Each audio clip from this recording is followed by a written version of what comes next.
Good morning.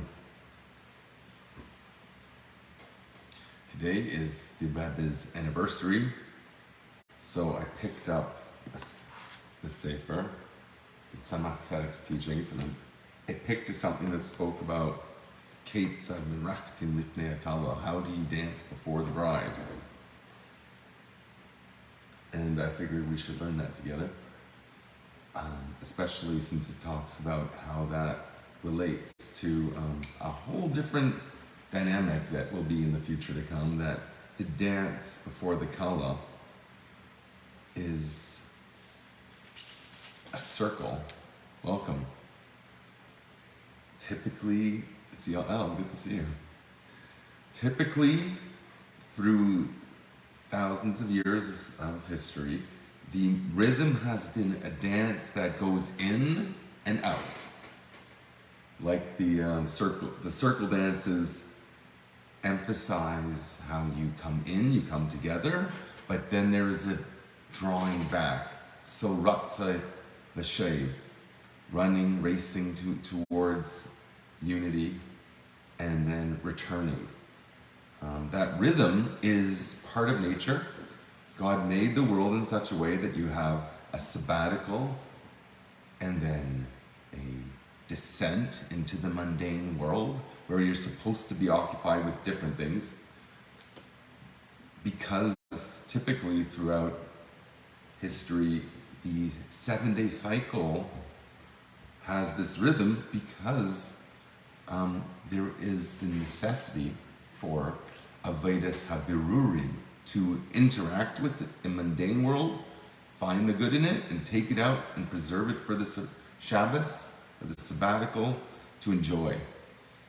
So you descend, you take out the divine energy trapped in all of the resources that we depend upon, use it for a holy purpose, and have that rhythm of coming together on Shabbos, a day of unity and recognition and awareness, but then saying, I can't stay like this all week, I'm going to go start the grind all over again. So that's only in these days. But in the promised redemption, which is currently unfolding, it's going to be a circle dance, because it is in praise. The dance is in praise of the Chuppa, which is transcendent and surrounding. So the dance reflects that, as opposed to the rhythm of life, which is together and apart, together and apart. There's going to be one of always being together. That's represented in the chuppah that unites. So the dance changes from an in-out rhythm to around and around, which is the way Chassidim dance, recognizing this. And I want to connect that with what Rabbi Merker devotes his life to, which is getting you to experience that through da'as. So I found a beautiful teaching about the parasha with the teachings of the Talmud Yaakov Yosef. I want to put that in as the avodah part of this. So you've got to know what's going on and how to do it. I like to do both, and if God blesses me with that when I flip open to these books, and then if the connection's there, wow, what a blessing that is.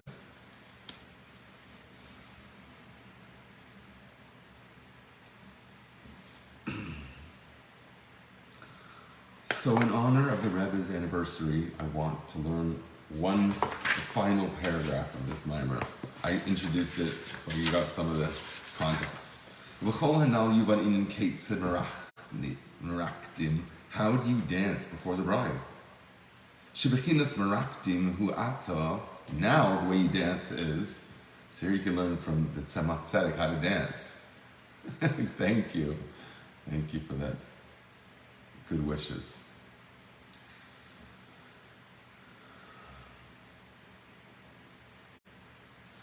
So the way you dance now is a rikuch miskarvin zelazeh. The dance is that you are far away, you recognize you have distance from your dancing partner, so you don't step on each other's shoes.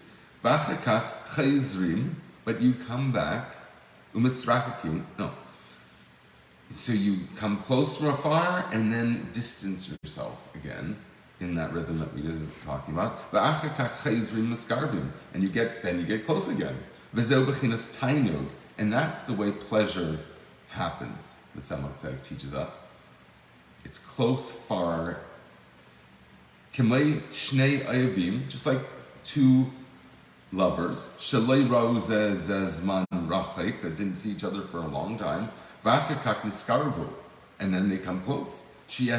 And that's a great joy, a great pleasure rather. So too, that dance happens when you talk about how Malchus descends. God's sovereignty tries its luck on the actual physical history that unfolds in the world. And that's called a world that requires rectifying. The dark world needs to be lit. So that you're taking something far away. You're on a mission, you have to pull back.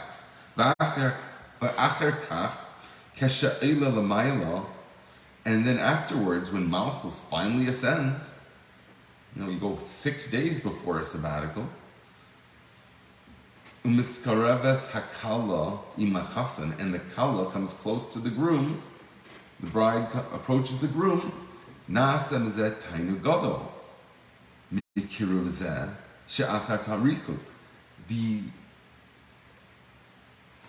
The pleasure in joining together is much greater when there was the recognition of the distance that preceded it. As you know, when you're in a theater, you turn the lights out to get a more focused light.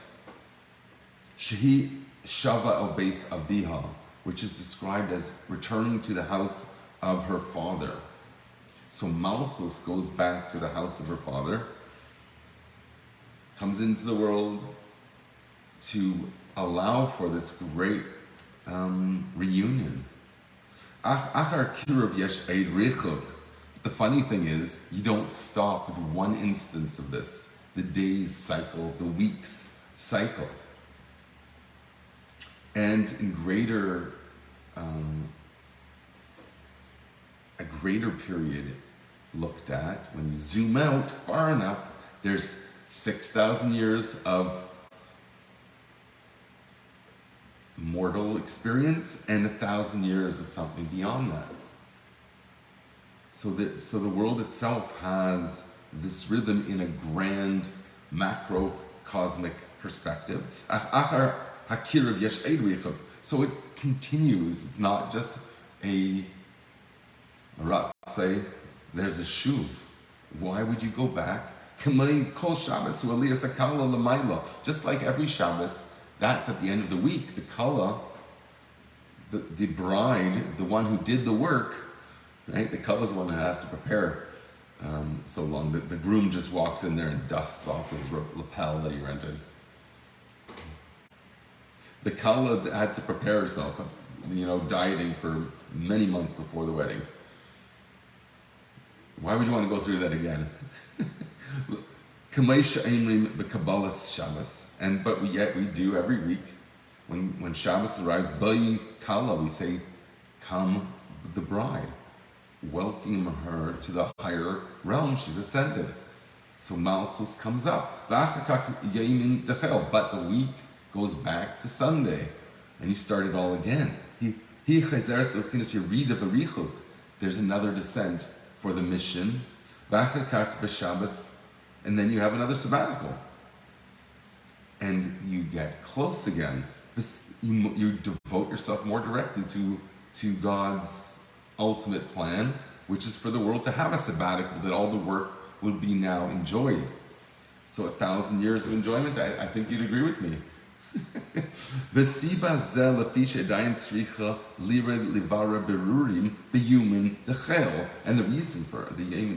the reason for this is because there's still more work to be done. What happens when the general contract is up? What happens then? That's what I'm saying is the fact of what's going on now. is that we're after the time of Berurim, so I'm so fascinated by the descriptions of what's to expect, to what to look for. You know, if your muzzle feels something, you feel like you're something good's about to happen, you want it to actually happen.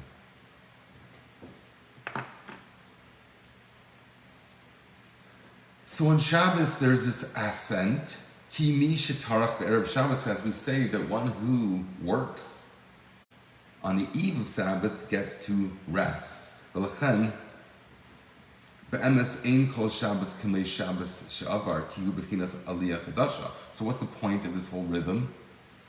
This back and forth? What's the point of descending and constantly work at this rectification process? It's because each cycle is higher. So it makes waves, okay? This dance of closeness and withdrawal ascends each time it's done. You might not feel it, it's cumulative. Trust me. Trust that some like that it goes higher and higher because you did new rectifications of the world that has never been done before. Before you discover America, you didn't know about the Wild West and all that.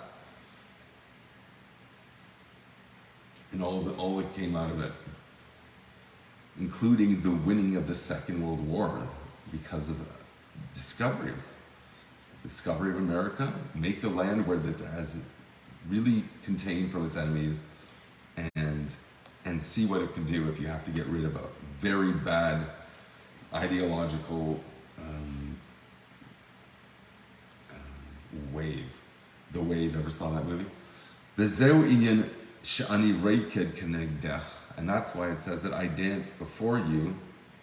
We say this on the sanctification of the moon ceremony. You say, I dance before you, but I can't touch you. Yesh ilu acher ilu, because this process, it gets higher and higher, but you never quite make it to the top. It's an infinite process of always learning something new and experiencing something deeper and higher.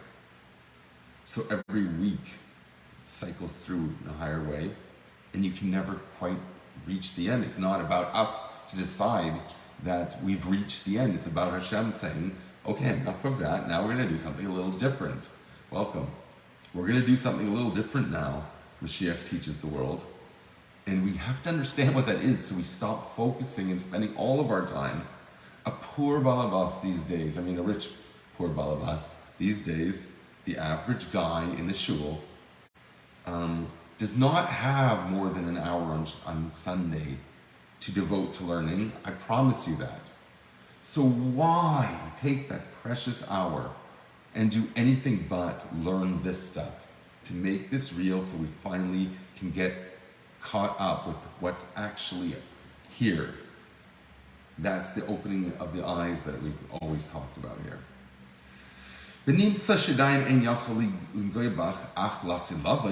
So you never really reach your goal through the regular cycle, because that's the rhythm that you're supposed to be a part of.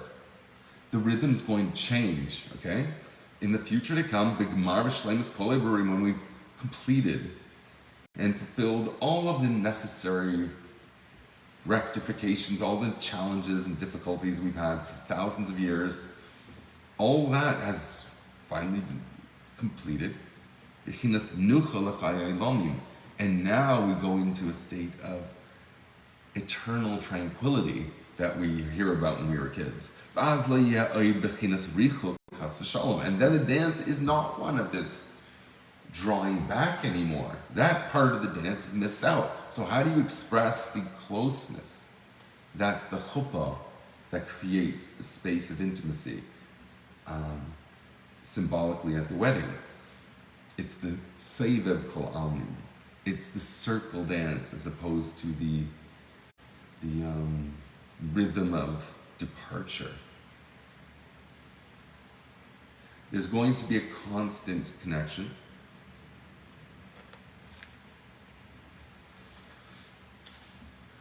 And that's why it says, since there's not going to be a distancing anymore, The verse says, Yahalu Shmei B'machel. I will praise your name with the circle dance. Shalei B'rikud B'kiruv V'richuk. But it doesn't have the rhythm of coming close only to be distance and ever ascending higher to a deeper experience of that or higher experience of that, because the rhythm itself will change. Al derech machal va'igol, like a dance is a circle dance. It could be even like a waltz, right? That is also a circle dance in a sense. But the future dance is going to conclude the whole community to express this idea. But anyways, the actual dance, the fact that it's in a circle, is a symbol to teach you what the entire experience of that era will be. It's going to be one of constant closeness. There's no need to pull back because there's no need to rectify anything anymore. You don't have to descend. You can attain that state, that will be the next segment we're just getting to.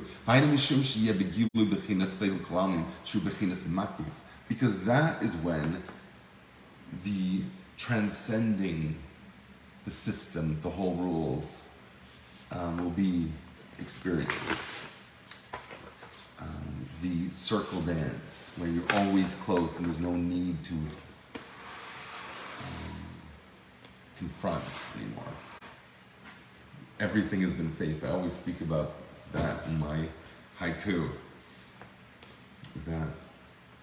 Okay, so the ability to take yourself to that, to if the rhythm has changed, when you want to be a part of that, you'll seem really, you go to those old videos of like the disco that they would have on TV, and how ridiculous everything looks to us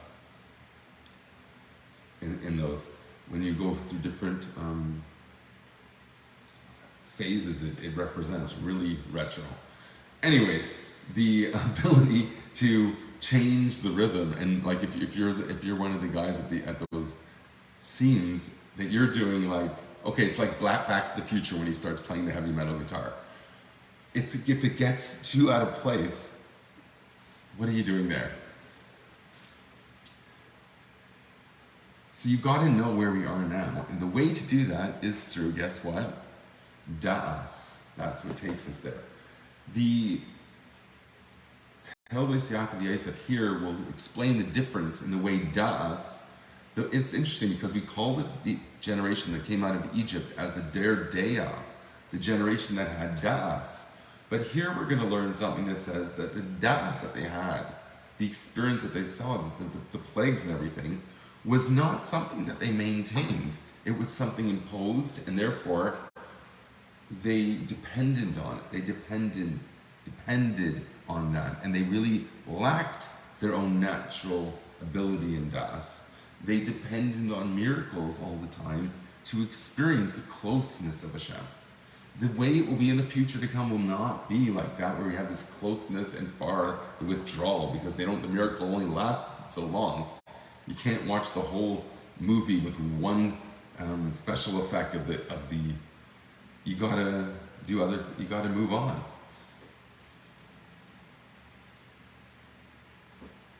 I'm talking about the Ten Commandments. It's a spectacle of the 50s. So that dependence on miracles will be replaced with something that's more constant. It involves the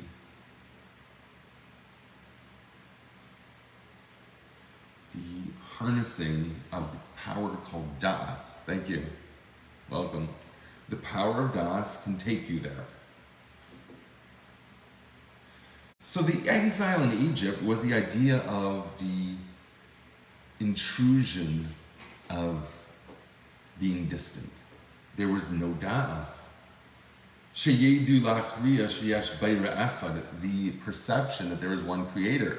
Remember, they succumbed to idolatry there in Egypt. When you realize that there's one God, then every moment of creation is a new creation. Ad sheba Moshe bechinas hadas. So Moshe was one massive exception to this rule. Remember, the tribe of Levi was not enslaved. He had the ability to devote himself to a life of really intense spiritual power. So he was representative, the highest accomplishment of Das. And through the miracles that he did with his sort of this incredible tapping into the experience of divinity, he was able to smash through the laws of creation because he was co-authoring the thing. Literally, that's what was happening. He was co-authoring reality through Das. He was the Eved of Hashem, the servant of Hashem, so Hashem made him king of the world itself and had this power. But anyways, the reason why he did that is because that was what was required to inspire the people of the time. So they needed a Moshe Rabbeinu to show incredible miracles to wake up the whole world to the existence of God. It wasn't common fare to have miracles like that all the time, despite the relative, highly more frequent miracles that happened back in biblical times compared to today.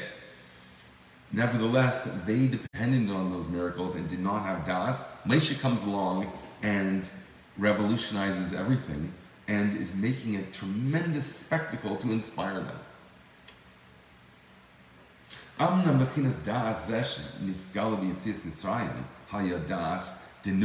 That's called, the way the mind was then, the Dor Dea, the generation of Das in the time of the Exodus from Egypt, was considered Das, and they gave it the female concept of Das, which has the rhythm, the cycle is emphasized in female, the moon.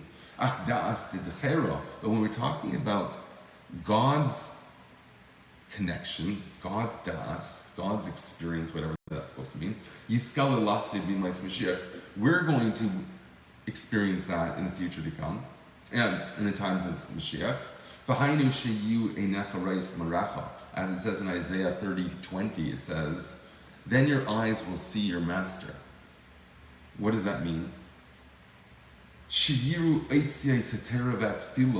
That you will see the letters of Torah and prayer.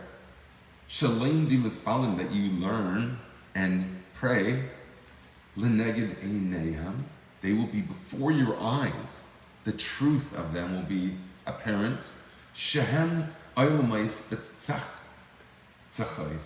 This is worlds of pure delight. Or pure light. Delight or light, whichever you prefer. That's why our sages say,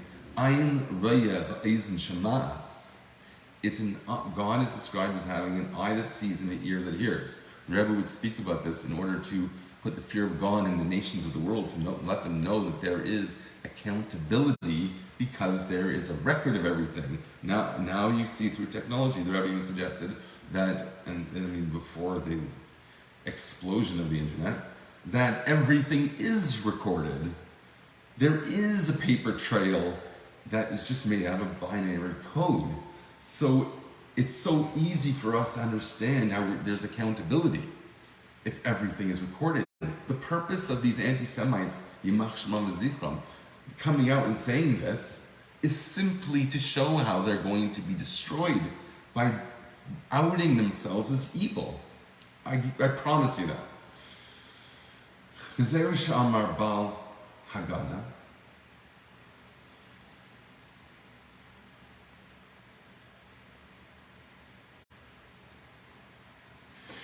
And this is what it says in the Haggadah that we read. It says, Amar Rebbe Elazar ben Azariah, Harei ani ben Shivim Shana. He says, I'm like 70 years, even though he was, 19, 18? And he got the 13 strands, or tufts of white in his beard so that he looked his part, because he was just a kid that had achieved complete leadership of the Jewish people through his wisdom. But he didn't merit that it should be said, the obligation from the Torah to say the Kriya Shema, the third chapter of it, which mentions the Exodus, that you have an obligation to say that in the nighttime. What, did you only say the first two chapters of the Shema at night? Or do you have to say the third one also when it speaks about Egypt, coming out from Egypt? Because at nighttime it is a bit of a Egypt enslavement to the darkness.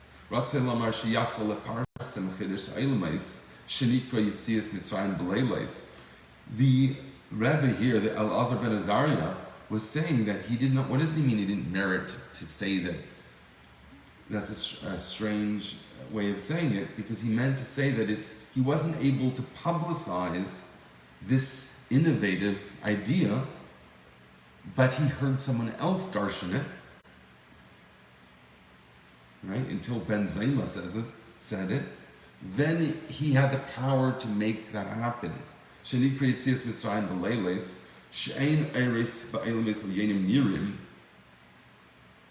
Because you can't see spiritual reality in the times of exile. You haven't had the time simply to devote yourself to tuning into that very subtle presence of spiritual reality. There's like specialty people that say that they feel spiritual things, like most people just want their coffee a certain way. Because the darkness of the obstructive forces called Klippa, that are called nighttime, cause this. They cause this spiritual reality to become obscured and irrelevant.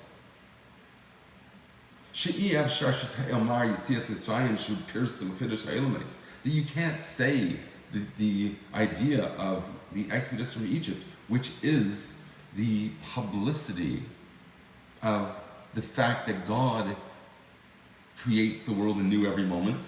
That's why you make these miracles. So you have the Exodus done with miracles in order to give people the understanding of a massive fact that you have to know if you're going to exist in this world, that there's a purpose because there's a creator.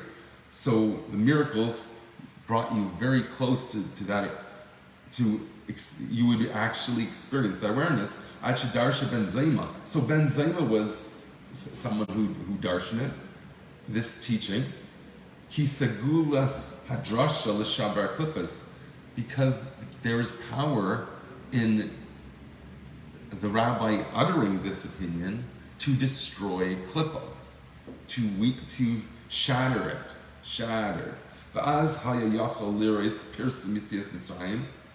And then, once you can publicize the idea that there's this exodus from Egypt in the times of darkness, it's an obligation to say that because you have the power to do that. Mashi'ef Shar, and this was his first teaching that he said as the new leader. Mashi'ef Shar lehares, which is impossible to show. In other words, to appreciate the fact that Hashem creates the world. That's like, if you always experience that, you'd be like the Zen guy that's living in a different dimension. And the people that came out from Egypt were not like that, as we said at some length here. They were people that saw a miracle and said, wow, that's a great secret. I really want to devote my life to that. And then they had a lot of temptation to take them on a different path. But when you actually live with that all the time, you can never fall again, because that is your life. So that's here, the author here that told us, Yaakov Yosef says, in the future, promise of redemption, Yanira ayin ba'ayin, you will see eye to eye. There will be this eternal closeness that we started with, the idea of the circle dance, that the presence of the Creator does not require constant miracles, though there will be, because it will be always seen eye to eye through what we said, the das, the dechera, the mind, the das of the masculine, the eternal experience of that, which will be in the future to come, when your eyes see their master, which means, that we said, that you could see the truth of the letters of the Torah and your tefillah before your eyes all the time. So eye to eye you will see, that's what we're referring to. You will see how Hashem creates every single moment of your life. It will be constantly aware of that, and how that is Shami Chacham, expressive of Hitak L'Zeh L'Mais Mashiach. That is the whole point of where we're headed with this, which is the times of Mashiach, where it will be something that everyone will realize is a worthy endeavor and aspiration to exercise the power of Das and come to this awareness and have the constant vakus in knowing that and feeling that is the actual truth.